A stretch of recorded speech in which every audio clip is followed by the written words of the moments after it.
Una vez más, estamos juntos. Nos da gusto volverte a ver. Qué gusto cantar y orar juntos a nuestro Dios. Aún no es tiempo de abrazarnos, pero sí de mirar hacia el futuro, firmes, sin dudar en que Dios cumple sus promesas, sabiendo que las dificultades no van a durar para siempre, pero los cambios que Dios hace en nosotros sí. Es por eso que te invitamos a prestar atención. Dios tiene un mensaje para ti. Abre tu mente, abre tu corazón, toma tu Biblia y si estás en casa, quita cualquier cosa que pueda distraerte. Estamos inmensamente felices de darte la bienvenida a la Iglesia Bíblica El Sembrador. Comenzamos.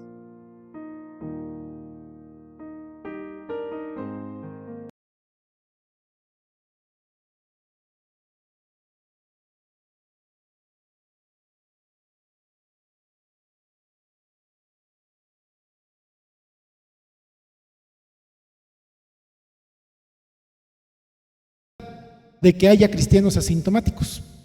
¿Usted qué cree? ¿Será que hay cristianos que no tienen síntomas de ser cristianos y que anden por la vida contagiando a otros de un cristianismo sin obras, sin frutos? ¿Será posible? Bueno, ese es el enfoque que quiero darle a este mensaje el día de hoy. Entonces, lo que me voy a enfocar, hermanos, es cómo podemos nosotros conocer si una persona es cristiana. ¿Cómo tú puedes saber si realmente Cristo mora en ti? Si realmente Cristo ha hecho un cambio en tu vida o solamente te estás engañando. Voy a dar 3 síntomas o 3 características de una persona que ha entregado su vida a Cristo, que es lo que se debería de ver en él. Porque cuando vemos a una persona que tiene COVID, pues nosotros podríamos decir, bueno, la forma más fácil es ve y hazte una prueba y tú vas a saber si así tienes COVID. Pero hay algunos síntomas que ya son varios y más con esta nueva cepa. No quise poner todos, pero si tienes tos, congestión nasal, fiebre, dificultad para respirar, pues bueno, ve y hazte una prueba para que estemos seguros. Pero en un cristiano, hermano, ¿cómo saber si alguien es cristiano?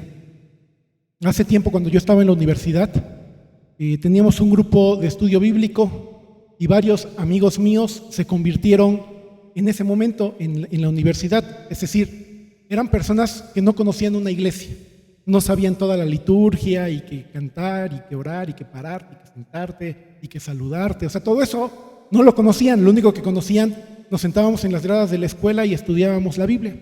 Y alguna vez, en la lección de hacer discípulos, les comenté, pues de tarea les dejo que platiquen con alguien las cosas que han visto y han oído, que le platiquen el evangelio a alguien. Esa es su tarea, a quien ustedes gusten.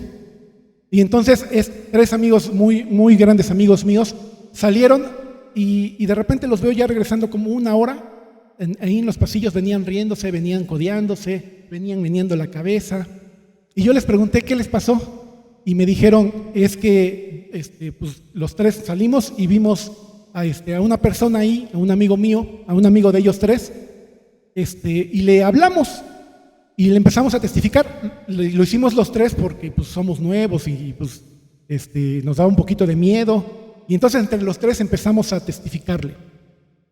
Y le empezamos a decir, esta persona se llamaba Israel o se llama Israel, le empezamos a hablar a Israel y de repente él nos paró y nos dijo, no, es que no necesitan estarme contando eso. Nosotros nos quedamos así, ¿por qué? Es que yo también soy cristiano, yo también sé lo que ustedes me están diciendo. Y me dicen a mí, ¿tú crees? Israel, yo no conocía bien a este Israel, pero ellos me dijeron, pues que Israel no parece cristiano. En su mundo de ellos, en donde no conocían una iglesia, decían, no es posible que un cristiano se esté comportando, y más con ese nombre Israel, como se comportaba esta persona. Y entonces me dijo uno de ellos, pero le hice la pregunta que tú nos hiciste una vez. Bueno, si ahorita te mueres, ¿a dónde te vas a ir? Y que nos contesta, al cielo. Y entonces le dijimos, ok, adiós. Ya no supimos qué más decirles. Por eso se venían codeando y se venían riendo y ya no sabían ni qué más decir. Pero lo que a mí me puso a pensar, hermanos, es que los que estamos acostumbrados a estar en una iglesia, de repente lo vemos normal. Que una persona cristiana no tenga frutos de ser cristiano. Y se nos hace normal. Yo llevaba, en esa época tenía 19 años, y yo llevaba 19 años en la iglesia, y para mí eso que me estaban diciendo de una persona que nunca había pisado una iglesia y que para ellos no coincidían, que habían aceptado a Cristo y seguían comportándose igual, no era posible. Pero luego los que estamos en la iglesia, de repente lo vemos como algo normal, pero no es algo bíblico. Aunque la Biblia nos habla mucho de que crece junto el trigo y la cizaña. Y Jesús nos los hizo ver y habló de ovejas y corderitos.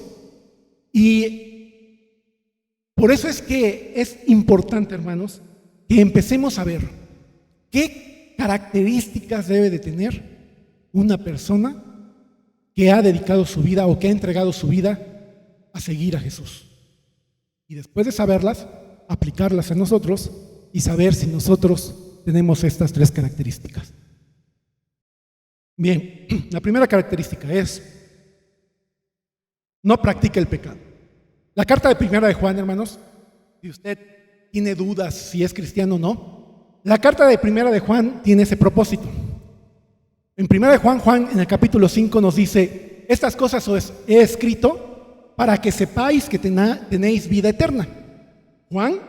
Primera carta de Juan está escrita para que sepamos que tenemos vida eterna. Y varios de los versículos que vamos a estar mencionando, obviamente van a estar en Primera de Juan. Sin embargo, quiero comenzar con el capítulo 1 en Primera de Juan, en donde él dice que si decimos que no tenemos pecado, la verdad no está en nosotros.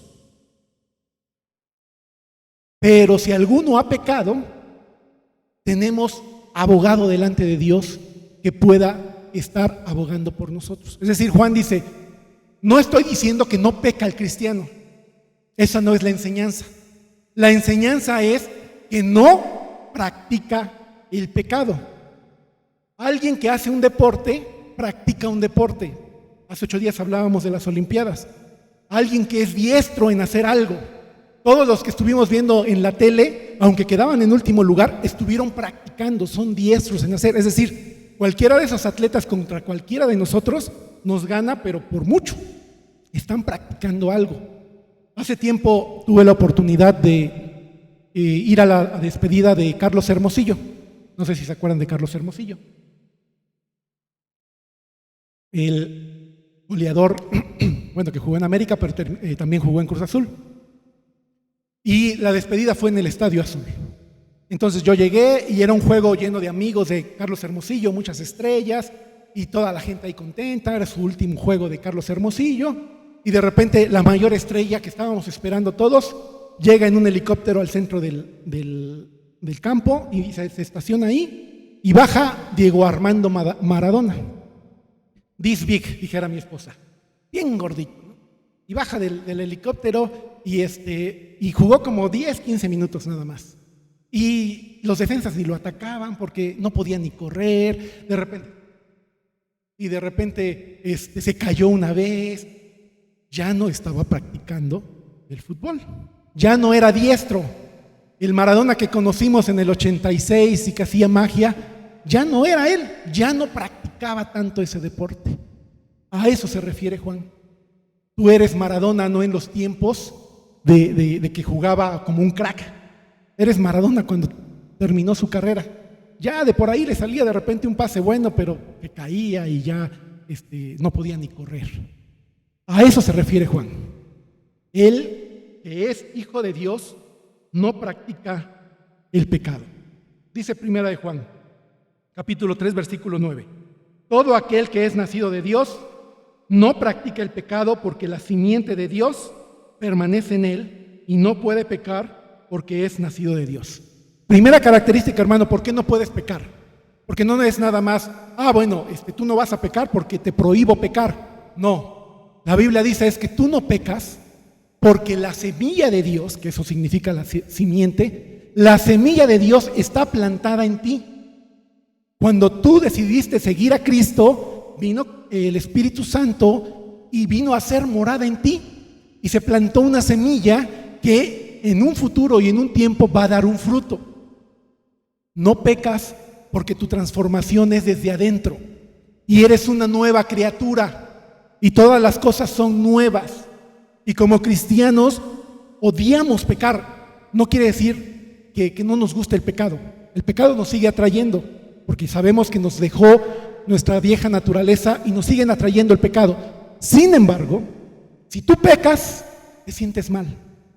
Odias pecar. Llegas delante de Jesús y le dices: Señor, perdóname otra vez mi carácter. Y anhelas aquel día en que Jesús va a quitar de nuestro cuerpo esta naturaleza pecaminosa y nos va a hacer tal cual es Él. Eso es lo que es el cristiano, no peca porque tiene la simiente. Y la segunda característica, hermano, dice 1 Juan 5:18, sabemos que todo aquel que ha nacido de Dios no practica el pecado, pues aquel que fue engendrado por Dios le guarda y el maligno no le toca. ¿Sabes por qué también no pecas? Porque ¿quién te está guardando? Dios. Dios es el que te está guardando. Por eso es que tú ya no sirves para pecar, hermano. Y de repente te invitan tus amigos de ir de juerga y dices: sí, voy, total, pues me lo merezco, ¿no? Para eso trabajo. Y sales con tus amigos y se poncha la llanta del carro. Y tú dices: qué casualidad, ¿no? Que ahora que había decidido salir, pues se ponchó la llanta del carro.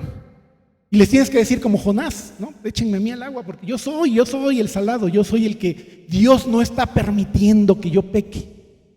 No siempre estés esperando que Dios venga y te interviene y: Señor, si no es tu voluntad, entonces no permitas que yo haga esto. No, pero de algunas veces, y seguro que tú lo has vivido, Dios te ha sacado de ahí y te ha impedido pecar, porque Dios es el que te guarda.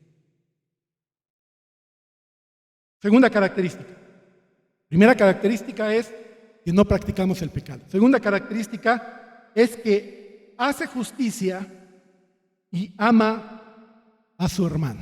¿Cómo puedo saber si yo soy hijo de Dios? Bueno, porque no practico el pecado, pero también porque hago justicia y amo a mis hermanos. Esa es una característica de una persona nacida de nuevo.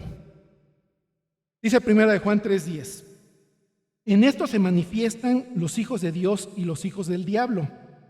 Se manifiestan, ahí está subrayado. Todo aquel que no hace justicia, aquí está en sentido inverso. Si tú no haces justicia y que no amas a tu hermano, no es de Dios. Es decir, si tú haces justicia y amas a tu hermano, entonces eres de Dios.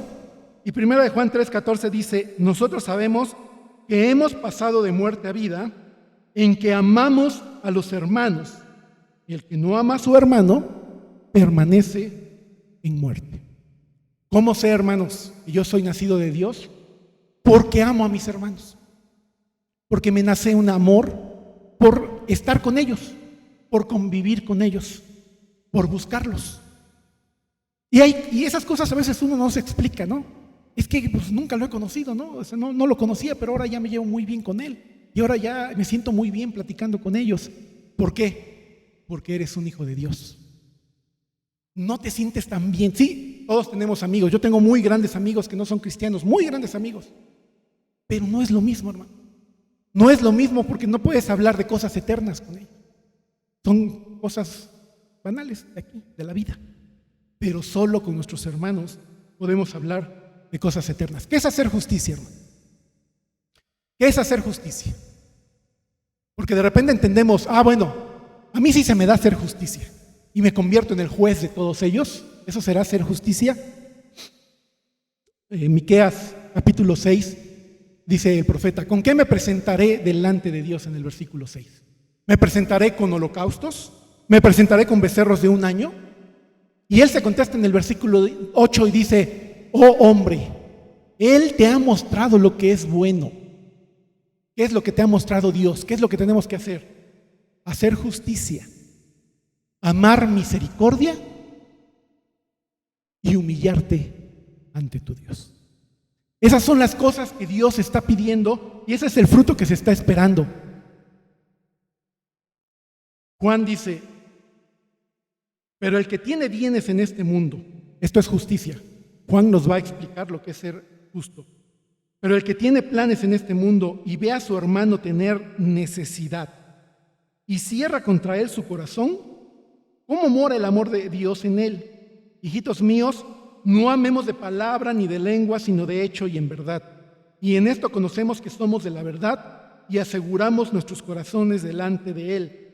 ¿Cómo aseguras tu corazón y cómo conoces que eres de la verdad?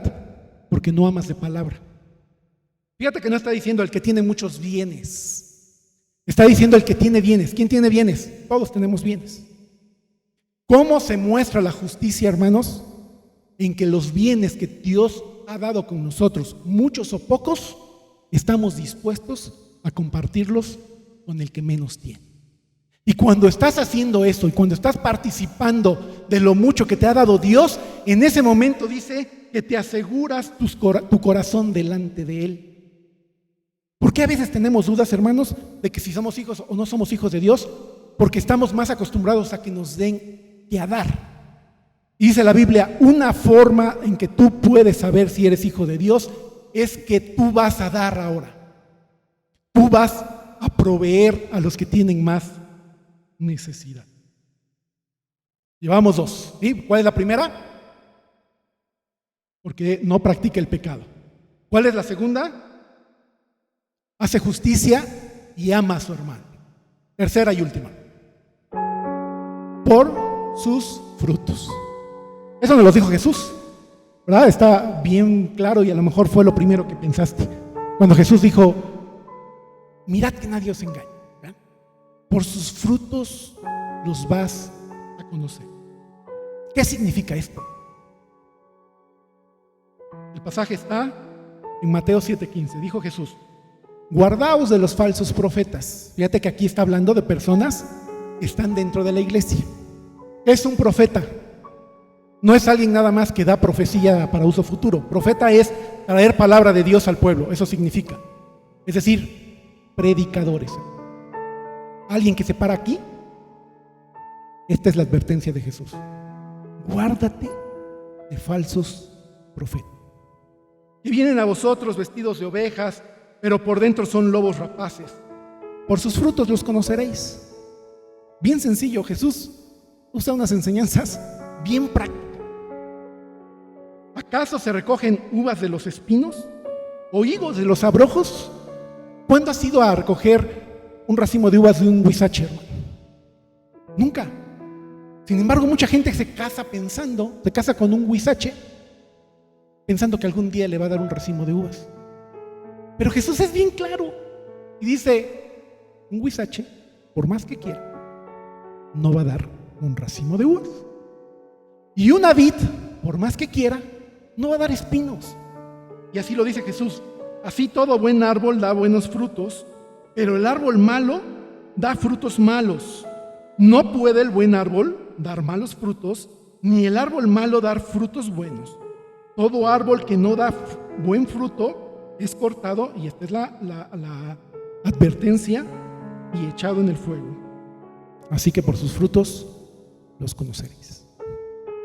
Mano, el enfoque aquí, en la tercera característica, no está, entonces tengo que dar frutos.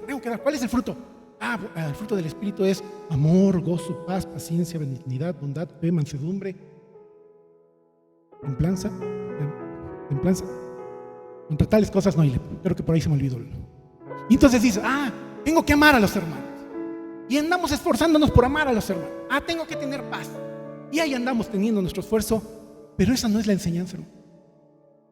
La enseñanza no es que te estés esforzando en amar, en tener paz, en tener dominio propio. Esa no es la enseñanza que está dando Jesús. Jesús en Juan capítulo 15 dice, así como el pámpano, cuando está separado de la vid, no puede dar fruto, así también vosotros, dice Jesús. Si estáis separados de mí, no vas a poder dar fruto. Tienes que permanecer en mí. Nuestro esfuerzo no es en dar fruto, hermano. Tu esfuerzo de todos los días no estar diciendo, es que tengo que amar, es que tengo que tener paz, es que tengo que tener paciencia con mi esposo. No. El esfuerzo de todos los días tuyo y mío debe de ser, hoy quiero permanecer en ti. Ese es el esfuerzo. Y solito después, cuando menos te des cuenta, el fruto va a aparecer. Solito. No necesitas estarte esforzando, porque eso es simular, hermanos. Eso es simular. Simular que soy cristiano. Y esa no es la enseñanza, porque podemos engañarnos. Tenemos que permanecer en el Padre. Cuando te das cuenta, estás amando al hermano. Cuando te das cuenta, tienes paciencia. Cuando te das cuenta, tienes gozo. En la última semana que Jesús vivió en la tierra, a mí me gustan mucho las enseñanzas que dio la última semana. A mí toda la Biblia es inspirada por Dios, pero creo que las últimas enseñanzas que dio Jesús en la última semana que Él estuvo en la tierra son de especial interés para nuestra vida, porque son las últimas cosas que le está diciendo a sus discípulos. Y hay algunas cosas que ni siquiera dijo, sino que simplemente quedaron guardadas en la Biblia, no como una enseñanza verbal, sino como algo que Él hizo. Dice Mateo 21, 18 y 19: por la mañana, volviendo a la ciudad, Jesús, en su última semana aquí en la tierra, tuvo hambre. Y viendo una higuera cerca del camino, vino a ella. Vio una higuera llena de hojas, tenía hambre, va caminando y dice, y no halló nada en ella, sino hojas solamente. Y le dijo, nunca jamás nazca de ti fruto. Y luego se secó la higuera. ¿Cómo son estos cristianos sin fruto, hermano? Son como esta higuera. ¿Por qué maldijo Jesús a la higuera? Bueno, porque Él había dado una orden. Génesis 1:11 nos dice que dijo Dios, produzca la tierra vegetación y hierbas que den semilla y árboles frutales que den fruto. Si hubiera dicho árboles frutales que den hojas, Jesús no maldecería, no le diría a la higuera no produzca frutos. ¿Por qué? Porque si hubiera dicho pues, eres un árbol frutal y yo dije produce hojas, no pasa nada. Pero dijo Jesús, árboles frutales que den fruto sobre la tierra según su género y con su semilla en él. Jesús nos dice a nosotros, yo os elegí a vosotros, no ustedes a mí, dice Jesús. Yo los elegí a ustedes, aunque no lo crean, así como son con sus características, yo los elegí a vosotros. Pero tengo un propósito para elegirlos. No crean que nada más los elegí para que se vean bien bonitos aquí los domingos, bañaditos, peinaditos, cantando. Sí, qué bonito, qué bueno que está aquí porque convivimos con los hermanos, pero ese no es el principal propósito. ¿Sabes por qué te eligió Jesús? Y os he puesto para que vayáis y llevéis fruto. Por eso maldijo a la higuera, porque había una orden con su palabra, produce fruto, y no había fruto. A nosotros hoy también nos está diciendo, mi principal llamado es para que des fruto. ¿Qué había también? Había un estado, hermano. Dice que no halló nada en ella, sino hojas solamente. ¿De qué nos hablan las hojas en la Biblia, hermano? Dice Isaías que nosotros somos como suciedad y que nuestras justicias son como trapos de inmundicia. Esos trapos que usaban los leprosos, que olían a pus, que olían a carne podrida. Nuestras justicias, ¿cuáles son nuestras justicias? La forma en que tú tratas de agradar a Dios. ¿Cómo tratas de agradar a Dios? Pues ahí te va una ofrenda, un billetito más. Pues voy a repasar aquí el piano mejor. Voy a cantar bien fuerte. Pero si todo eso lo hacemos nada más por complacer a Dios, pero no como un resultado de un fruto, es decir, estamos simulando. Somos hojas. Porque cantar, porque venir debe ser un resultado de que estamos permaneciendo en Él.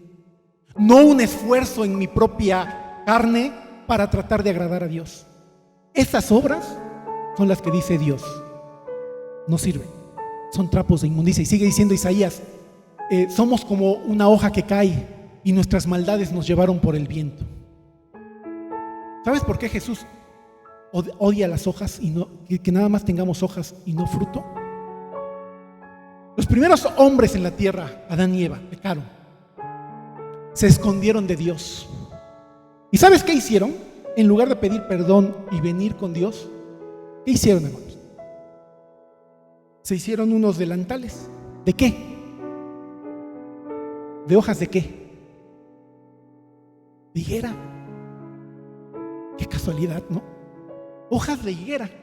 Dice Génesis 3, versículo 7. Entonces fueron abiertos los ojos de ambos, de Adán y Eva, y conocieron que estaban desnudos. Entonces cosieron hojas de higuera y se hicieron delantales. Nosotros luego criticamos a nuestros prójimos porque, ¿quién les dijo que echar cohetes va a agradarle a Dios? ¿Quién les dijo que ir de rodillas hasta cierto lado eso agrada a Dios? Pero a veces nosotros mismos nos engañamos a nosotros diciendo, es que a Dios le agrada que esté aquí los domingos, aunque todo el domingo no le pele ni esté permaneciendo en él. Pero eso es un autoengaño, hermano. Eso es dar hojas y no dar fruto, porque el fruto es que estamos acá porque permanecimos toda la semana en él. Por eso no nos cuesta ver. No es que en mis fuerzas estoy esforzándome en estar acá para agradarle a Dios porque tengo un examen esta semana y quiero que Dios me ayude. No, así no es la enseñanza. Y por último, había una situación. Esta higuera dice que estaba cerca del camino. No estaba en el camino, estaba cerca del camino. Y esta es la cosa más triste que se ve. A estos hermanos, a estos cristianos, a estas personas, porque no son cristianas, hermano Zapata les dice, se quedan a 30 centímetros del cielo. ¿Sabes por qué se quedan a 30 centímetros del cielo? Porque es la distancia que hay entre tu cerebro y tu corazón. Cerca del camino conoces todo. Conoces el mensaje del evangelio, conoces los cantos, conoces versículos, sabes cómo es la liturgia, sabes que sentarte, que levantarte, que orar. Conoces el nombre de los hermanos, estás cerca del camino, pero no estás en el camino. Qué triste. Porque alguien que peca toda su vida y que vivió su vida fuera y de forma despilfarrada, pues va al infierno y dices, bueno, ya me vine a quemar dignamente. Toda mi vida no me preocupé de nada de ti. Pero qué tristeza y qué terror. Porque más adelante de estos versículos de la higuera, Jesús le dice, y ese día me dirán, Señor, Señor, en tu nombre profetizamos, es decir, predicamos. En tu nombre echamos fuera demonios. En tu nombre hicimos milagros. ¿Y qué les dijo Jesús? Apartaos de mí. Nunca os conocí. No hay mayor miedo y mayor terror, hermano, que debas de tener. Olvídate de que si te contagias, que la pandemia, que tu familia, no hay mayor terror que escuchar estas palabras. Nunca te conocí. Si pasaste toda la vida aquí. De verdad que yo en la semana caí de rodillas pidiendo, Señor, concede que a esta iglesia ninguno de los miembros escuche estas palabras, que no se autoengañe, que no esté haciendo hojas y se está esforzando en amar a los hermanos si realmente no está permaneciendo en ti y le está saliendo el fruto natural. Le dice, nunca os conocí hacedores de maldad. La palabra maldad ahí que se utiliza en el griego significa que está en contra de la ley, que no le gusta la ley. Es decir, que viviste como te dio, como dice un hermano, la gadarena gana. Es que la Biblia dice esto. No, sí, pero es que está medio exagerado. Yo pienso que no es tanto. Ni tanto que queme al santo, decimos, ni tanto que no le alumbre. Y ponemos en duda lo que Dios está diciendo y nos vestimos de hojas de higuera y venimos delante de Dios. Aquí estamos y nos presentamos delante de Él en nuestras fuerzas. Hermano, hagamos esa reflexión. Si usted vio las Olimpiadas, estaba la tiradora de arco Valencia, ¿no? Alejandra Valencia se llamaba, tirando en los cuartos de final. Se fueron a 5 sets. Estaba la estadounidense y la mexicana.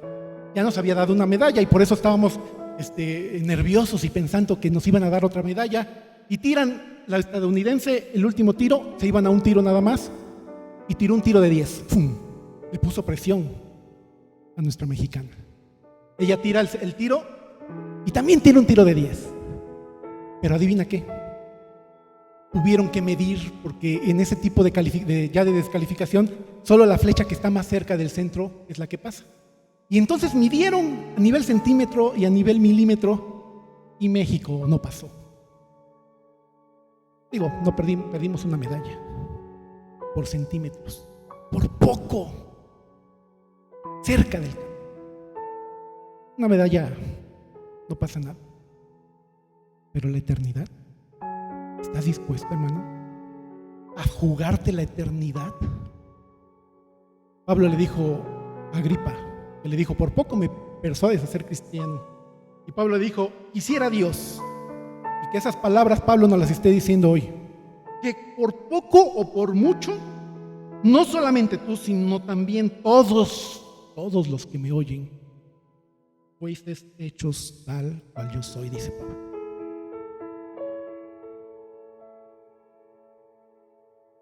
Tres cosas que hace un cristiano asintomático. Un cristiano real, no un cristiano asintomático. El cristiano asintomático, hermano, ojalá te haya quedado claro, no existe. Es algo que nos hemos inventado las iglesias. Ver a alguien sin fruto no es bíblico. Alguien que ha decidido seguir a Jesús no practica el pecado, hace justicia y ama a su hermano y da buenos frutos. Que el Señor bendiga su palabra y que hagamos este examen a conciencia personal, porque solamente tú y Dios sabes si tienes estas tres características. Las personas asintomáticas, hermanos, son las más peligrosas en esta pandemia, porque son las personas que andan contagiando sin darse cuenta. Los cristianos asintomáticos son los más peligrosos dentro de la iglesia, porque hacen ver algo normal que no es normal. No es normal que no demos frutos. Dios bendiga su palabra.